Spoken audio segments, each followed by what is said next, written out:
아침에도 주의 전에 또 기도하러 나오신 우리 성도님들을 주님의 이름으로 환영하고 축복합니다. 기도하시겠습니다. 하나님 아버지, 오늘도 우리에게 새 하루를 허락하심을 감사합니다. 함께 모여 주께 예배드리는 이 은혜를 우리에게 오늘도 허락하여 주심을 감사합니다. 우리의 삶은 주님의 것임을 고백합니다. 주께서 우리를 죄에서 건져 살리셨고 우리에게 생명과 소망을 주셨기에 오늘도 그 은혜로 사는 삶임을 고백합니다. 주여, 우리의 삶의 주인 되셔서 우리를 주께서 다스려 주옵소서. 교만과 거짓을 버리고 오직 주님만 섬기며 살게 하여 주시옵소서. 나의 생각과 습관에 치우치지 않게 하여 주옵시고 주님의 뜻을 따라 사는 삶이 되게 하여 주시옵소서. 그래서 주 안에 안전히 거하며 날마다 평안을 누리게 하여 주옵소서.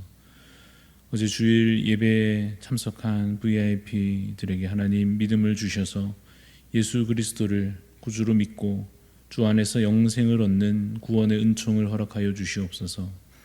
세상을 줬던 삶을 이제 멈추고 이제 하나님을 참으로 믿으며 순종하며 나아가는 삶이 되게 하여 주시옵소서. 10월 10일부터 진행될 대항봉산을 통하여서 우리 성도님들의 마음 가운데 깊은 치유의 역사가 있게 하여 주옵시고 또 준비되고 있는 태국 단기 선교 참여하는 주의 종들을 통하여서 주의 복음이 저 먼 땅 태국에 또 사랑으로 잘 전달되게 하여 주시옵소서. 하나님, 오늘 이 하루 특별히 하나님께 더 가까이 나아가기를 소원합니다. 말씀과 기도 가운데 하나님의 뜻을 더 깨달아 알며 듣기를 원합니다. 하나님, 우리의 길을 열어주시고 우리의 마음 문을 열어주셔서 하나님의 말씀이 우리의 귀에 들려 마음에 새겨지게 하여 주옵시고 또한 기도 가운데 하나님 참으로 하나님께서 우리를 어떻게 인도하고 계신지 깨달아 아는 지혜가 있게 하여 주옵소서. 그래서 하나님, 오늘 주어진 이 하루 또 남은 날들 가운데 하나님 또 겸손한 마음으로 주께 나아가는 복된 삶이 되게 하여 주시옵소서. 감사를 드리며 살아계신 예수 그리스도 이름으로 기도드리옵나이다. 아멘. 오늘 우리에게 주시는 하나님의 말씀은 여호수아 16장입니다. 여호수아 16장 1절에서 10절까지 말씀입니다.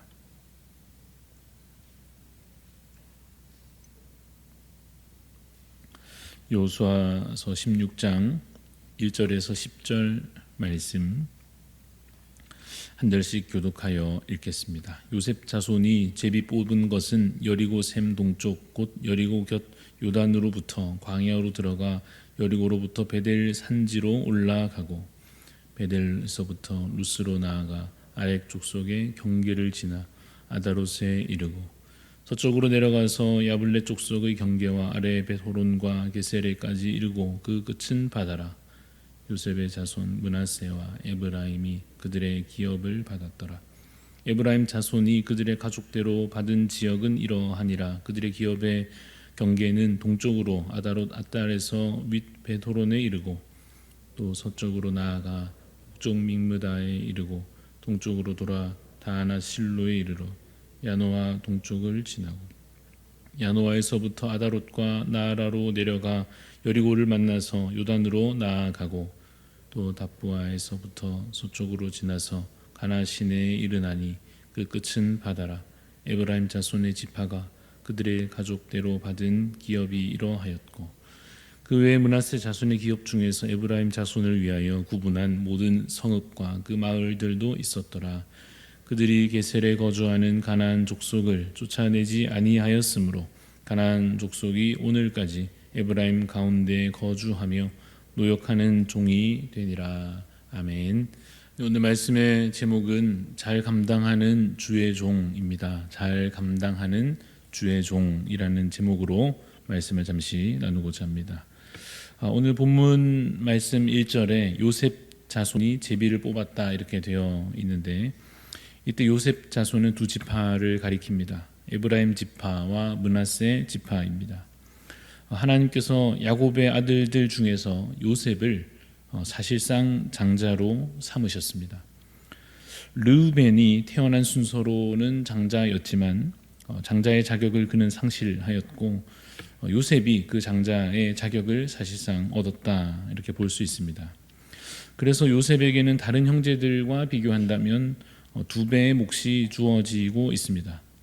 물론 지금은 실제 그 야곱의 아들들은 죽었고 그 후손들이 이제 지파를 형성한 상태에 있습니다만은 하나님은 요셉에게 주신 그 장자의 권리를 그 요셉의 자손들에게 계속해서 적용시켜 주시는 것이 나타나 보이고 있습니다. 그래서 요셉의 2 아들 에브라임과 므낫세는 이미 각각 독립된 지파로 되어 있었고, 그래서 이제 땅도 각각 분배받고 있습니다.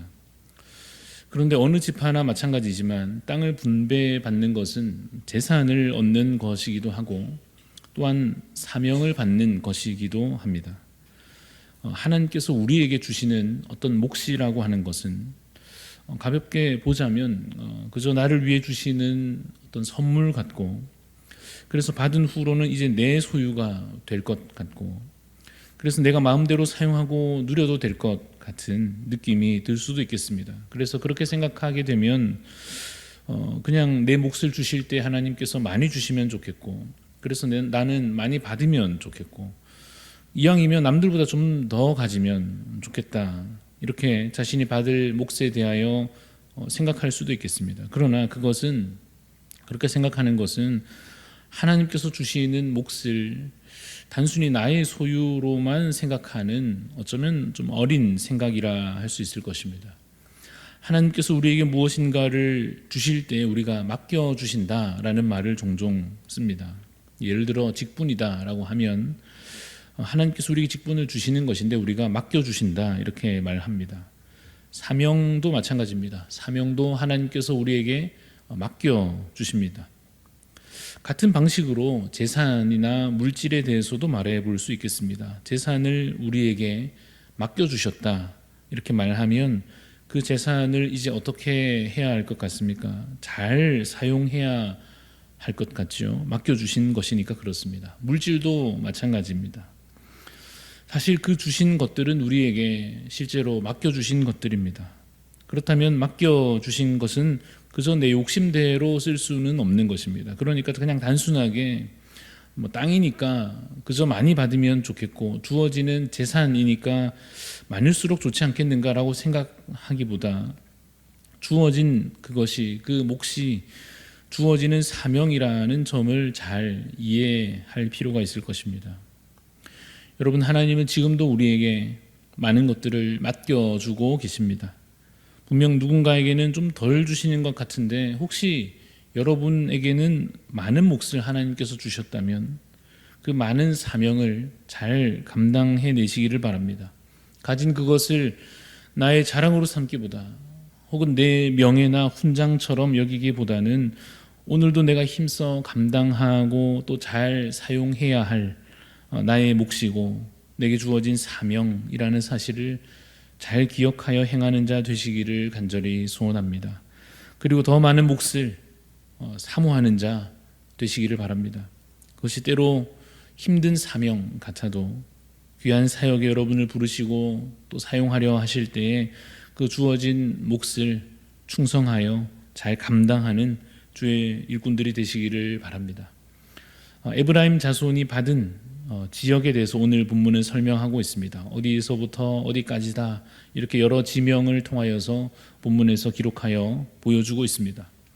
그런데 아무래도 마지막 10절이 우리 눈에 들어옵니다. 10절에 쫓아내지 않았다라는 말 때문에 그렇습니다. 10절을 제가 다시 읽어보면 그들이 게셀에 거주하는 가나안 족속을 쫓아내지 아니하였으므로 가나안 족속이 오늘까지 에브라임 가운데 거주하며 노역하는 종이 되니라 이렇게 기록합니다.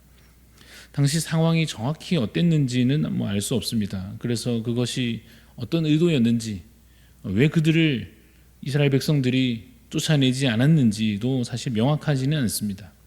귀찮아서 그랬는지, 두려워서 그랬는지, 종으로 부리려는 어떤 계산이 정말 있었는지 그 의도를 명확히 알 수는 없습니다.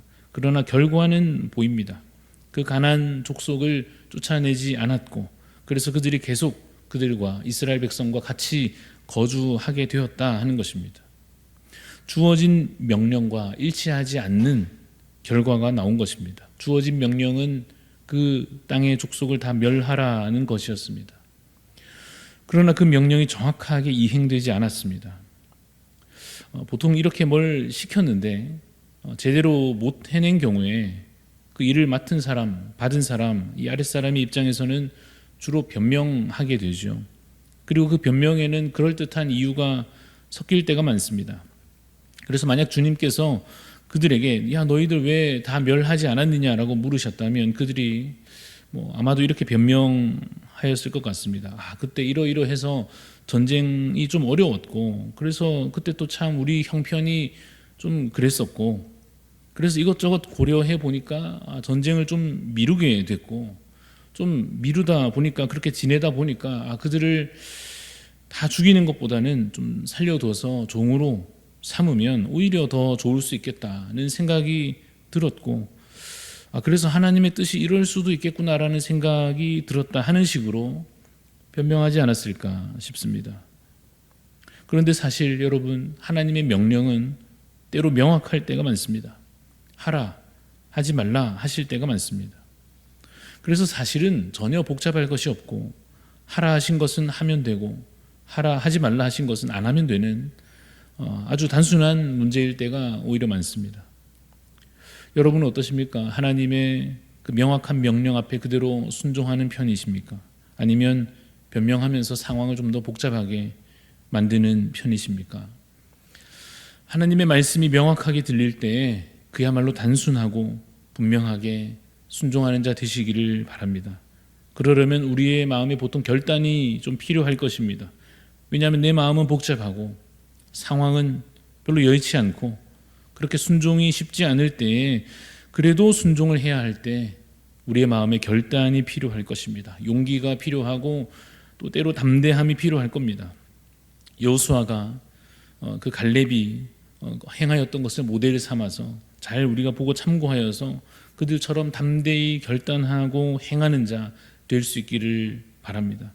가나안 땅에 가자 하는 일이 저 땅을 차지하러 이제 나아가자 하는 일이 누군가의 눈에는 당시 참 복잡한 일이었습니다. 적들은 거인 같고 저들의 성벽은 너무나 높은 것 같고 우리는 힘이 없고 상황은 이렇고 저러하고 이렇게 누군가는 복잡하게 생각하는 와중에 여호수아와 갈렙은 단순하게 반응하였지요. 하나님의 약속이 있으니 하나님께서 우리에게 주신 명령이 있으니 가라 하시니까 순종이 답이다 라고 여기며 그들은 그렇게 행하였습니다. 그래서 우리도 오늘 그렇게 해보면 좋겠습니다. 우선 근데 확인해야 할 것입니다. 하나님의 약속이 무엇인지 그 여호수아와 갈렙이 붙잡았던 그래서 우리에게 주어지는 그 하나님의 약속은 무엇이며 내게 주신 하나님의 명령이 무엇인지는 충분히 좀 확인을 먼저 해야겠죠. 그 두 가지를 확인하기 위해서 여러분 충분히 기도하고 말씀 보고 묵상하여서 그래서 이제 드디어 그 답이 나오면 내게 주신 약속이 분명하고 내게 명하시는 그 명령이 분명하면 순종하기로 결단하는 그리고 정말로 순종하는 그런 믿음의 사람이 될 수 있기를 간절히 소원합니다. 괜히 그러다가 망하겠습니까? 괜히 섣불리 결단하다가 망하겠습니까? 괜히 순종하다가 큰 코 다치고 손해보고 걱정했듯이 정말 그렇게 나중에 우리가 실망하게 될까요? 그럴 리가 있겠습니까, 여러분? 순종하는 자는 분명히 하나님의 역사를 경험하게 될 것이요 하나님의 기적을 보게 될 것입니다. 그리고 분명히 그 순종의 결과를 보며 간증하게 될 겁니다. 야, 하나님께서 하시더라. 나는 연약하지만 믿고 결단하고 행하였더니 하나님께서 일하시더라.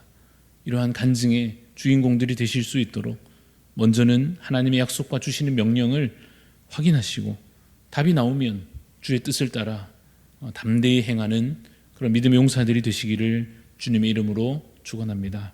기도하겠습니다. 하나님, 주여 우리에게도 믿음을 허락하여 주셔서 참으로 하나님 내게 맡겨주신 것 잘 감당할 수 있는 자 되게 하여 주시옵시고 또한 주님 그 일을 행할 때마다 하나님 부족한 우리의 믿음을 하나님 채워주셔서 참으로 내게 주신 사명을 그대로 잘 감당하는 자 맡겨주신 일들을 더욱 충성되이 잘 해내는 자 되게 하여 주시옵소서. 이스라엘 백성들이 어떤 마음이었듯 그 가나안 족속들을 멸하라 하는 순종을 완전히 다 이행하지 못하였던 것을 오늘 본문 중에도 보게 됩니다. 주님, 우리 머릿속에는 복잡한 생각들이 많이 있고 우리 눈에 보이는 현실은 참 쉽지 않아 보이지만 하나님의 약속을 바라보며 주님의 명령을 기억하는 주의 종들 되게 하여 주시옵소서. 그래서 하나님, 내게 주신 그 명령을 따라서, 내게 맡기신 그 사명을 따라서 주님, 오늘도 순종함으로 충성되이 섬기는 주의 종들이 다 될 수 있도록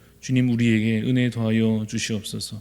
이 하루를 내 뜻대로 살지 않도록 하나님의 뜻을 깨달아 알게 하여 주옵소서. 하나님, 주의 뜻이 무엇인지 알지 못하여 헤매는 자 있습니까? 오늘도 말씀 가운데 또한 기도 가운데 하나님의 뜻을 우리에게 알려 주옵소서. 그래서 그 분명한 주님의 뜻을 따라 살아가는 복된 하루가 되게 하여 주시옵소서. 감사드리며 예수님 이름으로 기도합니다. 아멘. 하늘에 계신 우리 아버지여, 이름이 거룩히 여김을 받으시오며 나라가 임하시오며 뜻이 하늘에서 이루어진 것 같이 땅에서도 이루어지이다. 오늘 우리에게 일용할 양식을 주시옵고 우리가 우리에게 죄 지은 자를 사하여 준 것 같이 우리 죄를 사하여 주옵시고 우리를 시험에 들게 하지 마시옵고 다만 악에서 구하시옵소서. 나라와 권세와 영광이 아버지께 영원히 있사옵나이다. 아멘. 오늘 우리 중보하는 마음으로 기도할 때 부산 서광교회 조신일 목사님 위해서 기도합니다. 동역자들이 지속적으로 연결될 수 있도록 57 선교회 총무 사역 잘 감당할 수 있도록 독립된 공간에서 예배드릴 수 있는 그 장소 허락하여 주시기를 우리 동역자를 위해서, 57 선교회를 위해서, 예배 장소를 위해서 우리 부산 서광교회 조신일 목사님 위하여 기도해 주시고 또 우리 질병 중에 있는 여러 성도들을 위하여서 또 이 한 주간의 삶을 하나님께 맡겨드리며 간절한 기도의 소원 가지고 기도하며 나아가도록 하겠습니다.